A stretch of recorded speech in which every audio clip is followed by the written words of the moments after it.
សូមជម្រាបសួរហើយក៏សូមស្វាគមន៍មកកាន់ក្រុមនេះនេះខនៅក្នុងមួយមួយក្នុងការប្រជុំអនឡាញមួយមានបណ្ដោះអាសន្នមកកាន់ក្រុមរបស់ពួកយើងថា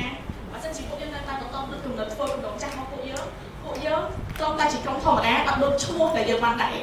ហើយហេតុអីមិនជាយើងអត់សាកល្បងធ្វើអីដែលថ្មីយ៉ាងនេះទោះបីជាដឹងថាបើសិនជាវាបរាជ័យអីយើងអាចធ្វើវាម្ដងទៀតបានហើយអ្នកនិយាយហ្នឹងគឺជា project យ៉ាងហ្នឹង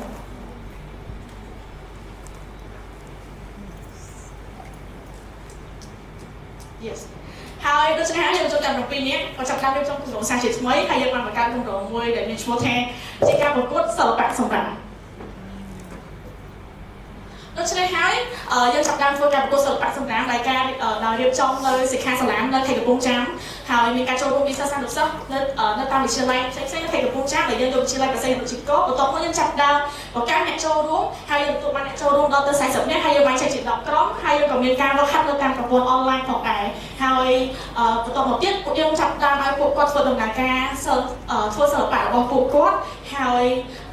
ដល់ការប្រមូលសម្រាប់ពីក្នុងសាលារៀនរបស់គាត់ដែលពួកគាត់ដើម្បីធ្វើជាសិល្បៈហើយនេះគឺជារូបភាពដែលពួកគាត់យកសម្រាប់មកកែច្នៃធ្វើជាសិល្បៈទាំងអស់ហ្នឹងកន្លងមកបានរយៈពេល1ខែកម្មវិធីថ្ងៃធំរបស់ពួកយើងក៏ចាប់ផ្ដើមម្ដងហើយយើងបានអញ្ជើញអ្នកចូលរួមពីទាំងក្នុងហើយនិងក្រៅរដ្ឋាភិបាលឲ្យពួកគាត់ចូលរួមជាមួយនឹងសកម្មភាពរបស់ពួកយើងឲ្យពួកគាត់ដឹងឮថាពួកយើងបានធ្វើអីខ្លះនៅក្នុងថ្ងៃហ្នឹងហើយនេះគឺជាសកម្មភាពមួយចំនួននៅក្នុងថ្ងៃយើងក៏បានជ្រើសរើសនៅអ្នកដែលទទួលបានជាលទ្ធិទាំង3ក្រុមដែលធ្វើសិល្បៈបានស្អាតជាងគេផងដែរបន្ទាប់ពីចប់ទៅពួកយើងបានដកធុងសម្រាប់ចំនួន4ទៅកាន់សាលាហើយ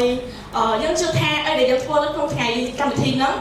អាចផ្លាស់ប្ដូរផ្នត់គំនិតរបស់ពួកគាត់បានដែលពួកគាត់បាននិយាយថាកម្មវិធីការប្រកួតសិល្បៈសម្រាប់ហ្នឹងវាមិនមែនត្រឹមតែជាការប្រកួតធម្មតាប៉ុន្តែធ្វើឲ្យពួកគាត់ដឹងថាផ្លាស្ទិកដែលយើងបោះចោលរាល់ថ្ងៃហ្នឹងពិតជាមានអត្ថប្រយោជន៍យើងអាចយកវាទៅកែច្នៃធ្វើជារបបផ្សេងៗបានដែលពួកគាត់បាននិយាយថាវាមិនត្រឹមតែជាការប្រកួតសិល្បៈទេវាជួយពង្រឹងទៅដល់ការទំនាក់ទំនងរបស់ពួកគាត់ជាក្រុមហើយនិងភាពជាអ្នកដឹកនាំរបស់ពួកគាត់ផងដែរហើយទោះសម្រាប់តែយើងបានផ្ដល់ឲ្យពួកគាត់ហ្នឹងគឺយកដាក់ក្នុងទីតាំងសាលាផ្សេងគ្នាហើយទុកដាក់សម្រាប់ការផ្លាស្ទិក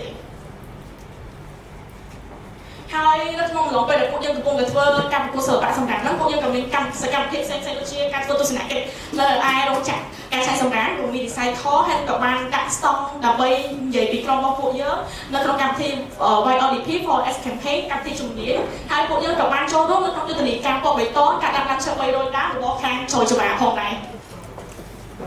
ចុងបញ្ចប់ហ្នឹងគឺយើងបានស្នើសុំស្ថានទូតអ៊ីតាលីប្រចាំទីក្រុងបាងកកដើម្បីធ្វើជាម្ចាស់ផ្ទះតំណាងឲ្យយុវជនកម្ពុជានៅក្នុងកម្មវិធីមួយក្រោមវិធានបទ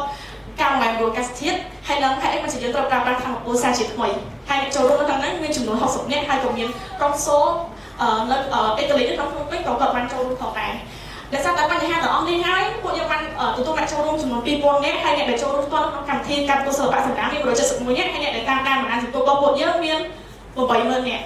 ហើយដែលសកម្មភាពរបស់ពួកយើងត្រូវបានទទួលស្គាល់ដោយបណ្ដាអ្នកសារព័ត៌មានទាំងថ្នាក់ជាតិនិងអន្តរជាតិជួយរួមចូលរួមក្នុងការផ្សព្វផ្សាយសកម្មភាពរបស់ពួកយើងហើយជាឱកាសនេះពួកយើងក៏សូមអរគុណទៅដល់អ្នកឧបត្ថម្ភនៅក្នុងកម្មវិធីរបស់ពួកយើងផងដែរជាធម្មតាជាទីមួយដែលចង់ធ្វើអីធំតែមានឧបសគ្គនៅខាងក្រោយនេះគឺជាឧបសគ្គរបស់ពួកយើងជួបនៅក្នុងពេលហ្នឹងហើយពួកយើងអាចបោះបង់ចោលទេពួកយើងនៅតែបន្តធ្វើហើយបំពេញចំណុចខ្វះខាតឲ្យគ្នាទៅវិញទៅមកហើយវាគឺជាហេតុផលមួយចំណុចហេតុផលជាច្រើនទៀតដែលពួកយើងគឺជាធីមបន្ទាប់គួរតែជាធីមបន្ទាប់ដែលត្រូវបានជ្រើសរើសដោយសារតែពួកយើងជាធីមដែលចង់ឃើញមានការប្រែប្រួលឬក៏មានការផ្លាស់ប្ដូរនៅក្នុងថ្ងៃអនាគតជាពិសេសតកតងជាមួយនឹងបញ្ហាបរិស្ថានតកតងក្នុងថ្ងៃអនាគតរបស់ពួកយើងនឹងធ្វើវាជាសេដ្ឋកិច្ចវិលជុំដល់ដំបូងឲ្យខាង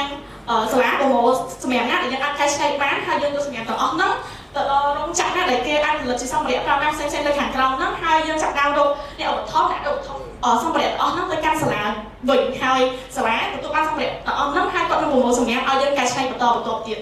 ហើយដើម្បីចង់ដឹងថាយើងធ្វើសកម្មភាពអីបន្តទៀតនៅក្នុងថ្ងៃអនាគតអាចតាមដាននៅតាមបណ្ដាប្រព័ន្ធផ្លូវការរបស់ពួកយើងបាននៅខាងក្រៅហើយ